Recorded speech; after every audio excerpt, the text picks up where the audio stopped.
This isn't art. This is sickness. This never should have been torn from where it was. And for once, that kind of reaction isn't an exaggeration, because Saturn Devouring His Son by Francisco Goya wasn't born for a museum. It wasn't made for a king. It wasn't meant for the public. It was born as a secret trapped on a wall, inside a quiet house on the outskirts of Madrid. Now look at the image carefully, not at the myth, at the crime. Saturn's eyes are white, wide open, not with anger, with panic. Like someone flipped on a light in the dark and caught him in the middle of it. His mouth isn't swallowing like some distant god. It's tearing. His hands aren't holding like a father. They're digging in like a cornered animal. And the body. It isn't a helpless baby anymore. It's heavy, human. Too big to become a comfortable legend, but the detail that turns this into a confession isn't in the blood. It's in the place where it was painted. Because this image once lived in Goya's dining room. The same room where someone sits down, breathes, chews, and tries to pretend everything is normal. And once you understand that, the painting stops being mythology. It becomes a warning left on a wall. And the question that remains is simple, but impossible to ignore. What happened to Goya that he needed this thing staring at him while he ate? He needed it staring at him while he ate. Because by that point in his life, Goya wasn't painting for the world anymore. He was painting against it. For years, he was exactly the kind of artist power likes to keep close. A court painter. Useful, admired. Someone who could turn important people into something eternal. In that world, art had invisible rules. Even when it showed violence, it did it with distance, with beauty, with a kind of elegance that let you say, it's just a classical subject. But those rules depend on one thing, you believing in them. And Goya stopped. He went deaf. And deafness here isn't just a medical detail. It's a prison, a capsule, a muffled world where the mind starts making noise, all on its own.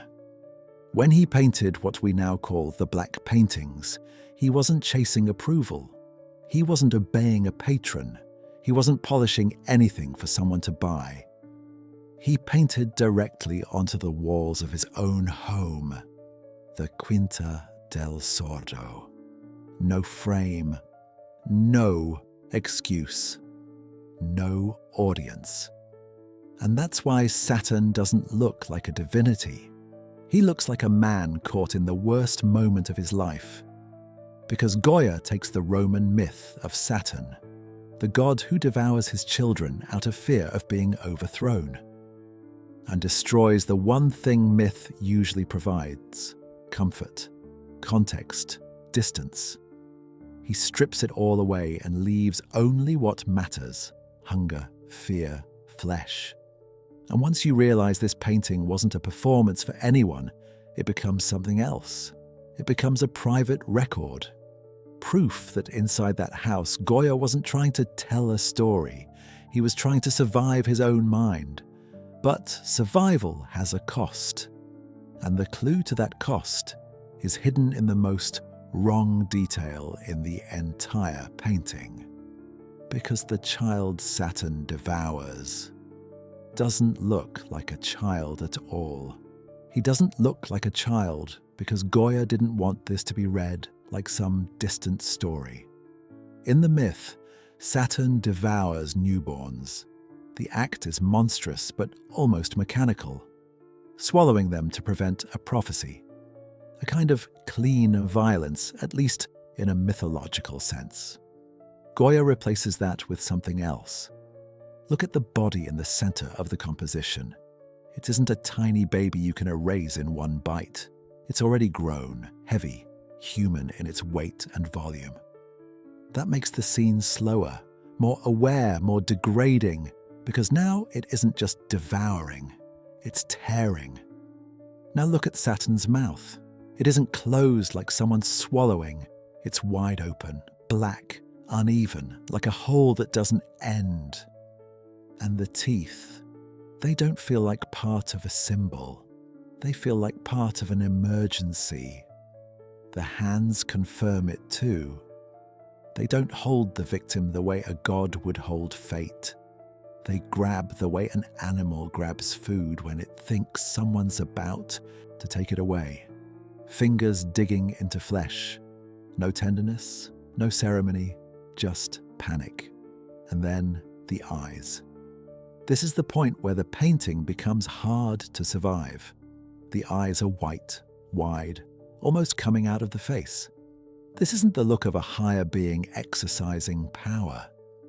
It's the look of someone who realized too late that they're trapped inside an irreversible act. And look at the background.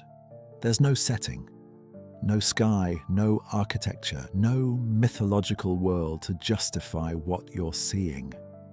The space is empty. A brutal chiaroscuro that swallows the god's legs from the knees down, as if his body is dissolving into nothing. This isn't a stage. It's a mental basement. And when a painting becomes a mental basement, every question changes. Because you're no longer trying to understand an ancient story. You're trying to understand a psychological state. And that state becomes even clearer when you compare what Goya did here to Rubens' version. Rubens painted Saturn with Baroque drama, rich composition, violence that still carries beauty. The myth still works as an aesthetic excuse. With Goya, the excuse dies. He strips away the nobility, strips away the grandeur, strips away the spectacle. And what's left is an old, terrified monster, cornered in the dark, chewing like chewing is the only way to exist. Up to this point, you can say it plainly. This is horrifying. But you can also say that and pretend it's just the artist's style. The problem is, this painting wasn't made to be style. It was made to exist inside a real room, inside a real house where someone sat down every day to eat. And that's where the surface finally cracks. Because the question isn't, why is Saturn devouring his son? The question is, why did Goya choose for this scene to exist as part of his own daily life at home? And the answer starts the moment you understand exactly where this mural was placed. If this story has already given you that feeling of this should not be here, hit like, subscribe, and turn on notifications. Because the next clue isn't in the blood. It's on the wall. It was placed where the house wouldn't let you forget.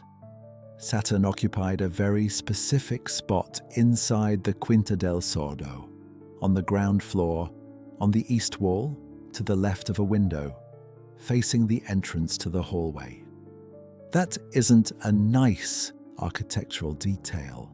It's a psychological one, because it means this image lived in the flow of the home, near the light, near movement, near the place where the body keeps functioning while the mind sinks. And that's where the taboo hits full force. This mural wasn't meant to be judged by critics.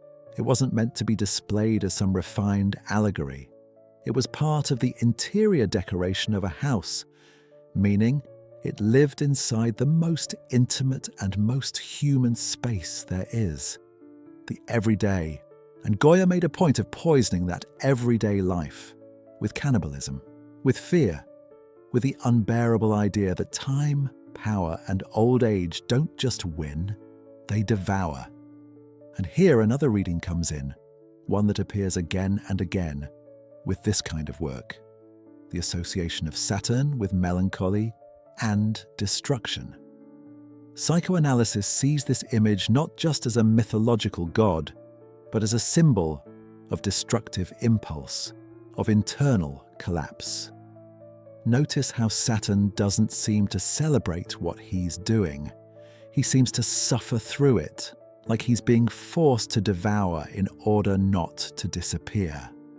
The monstrosity here isn't meant to shock. It's meant to expose something true. And there's another layer that's even more uncomfortable. Some interpretations see this act of eating his own child as a figure of impotence, the anxiety of aging and losing power, the fear of being replaced by something younger, stronger, more inevitable. And when you place that next to another painting from the same cycle, Judith and Holofernes, the atmosphere shifts completely. Judith seduces him, offers a banquet, there's eroticism, and then decapitation. A scene where the body becomes punishment, where aging male power is reduced to meat. Now you can see the mental hallway Goya built inside that house. On one wall, Saturn devouring his child. On another, Judith beheading Holofernes. It's as if the walls weren't telling biblical or mythological stories. They were mapping obsessions. Age, violence, fear, desire, humiliation, ending. And you can still tell yourself, okay, this was therapy in paint, a private secret, a man painting for himself. That would explain why it was in the dining room. It would explain why it wasn't for us. But there's one detail that destroys that comfortable explanation. Because someone decided to tear that secret off the wall and turn it into merchandise. And when you tear a secret off a wall, you commit a different kind of violence. Saturn Devouring His Son wasn't born as a painting. It was born as a mural, oil on plaster, part of the house's body. It was inseparable from the place, as if that image needed the smell of an old home, the silence, the window light bleeding in, to work the way it was meant to. But in 1873, decades later, everything changed. The black paintings were transferred from plaster to canvas by Salvador Martinez Cubels, commissioned by Frédéric-Émile Derlanger, a Belgian banker. The intention was simple and cynical. Take those ripped-out walls to market. The plan was to sell the works at the 1878 Paris Universal Exposition. Picture it. A man paints in isolation with no intention of exhibiting, maybe no intention of being understood. And then someone enters the story with an invisible pair of scissors and decides, this has value. It's like taking someone's worst nightmare and slapping a price tag on it.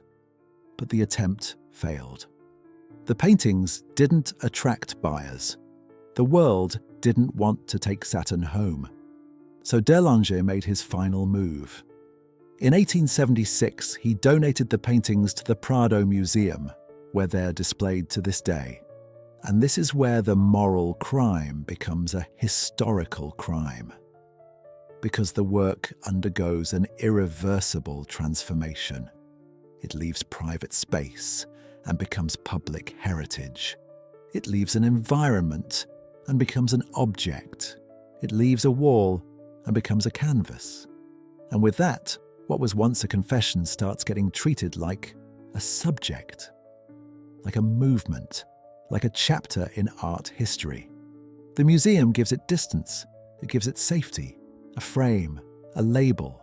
But Saturn doesn't become safe. He's still wide-eyed, still crouched in the dark, still trapped in that animal moment. And some critics will say that's the point.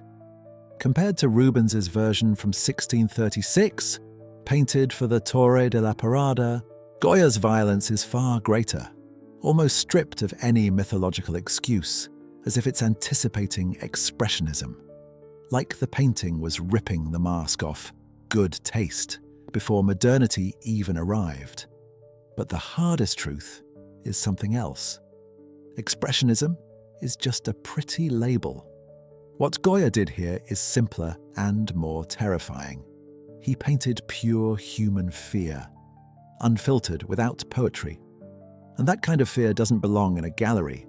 It belongs in a place where someone chews, swallows, survives.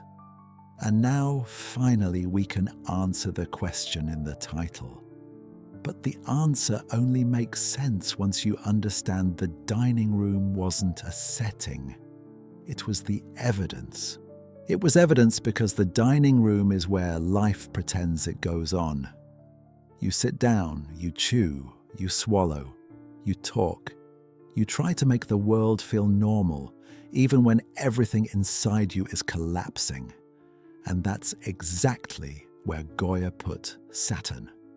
Not in a church where horror becomes a lesson, not in a palace where horror becomes entertainment, but in the most ordinary, most human room in the house, where the body has to keep working even when the mind can't take it anymore.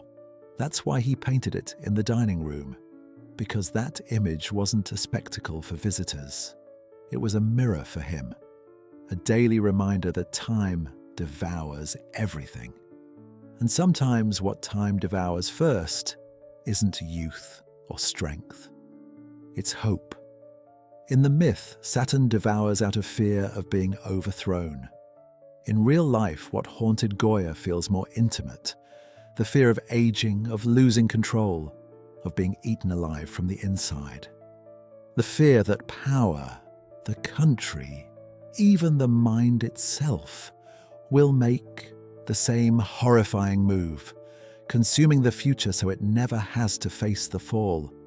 And the irony is brutal, because he painted it as a private domestic secret. And still, they tore it off the wall.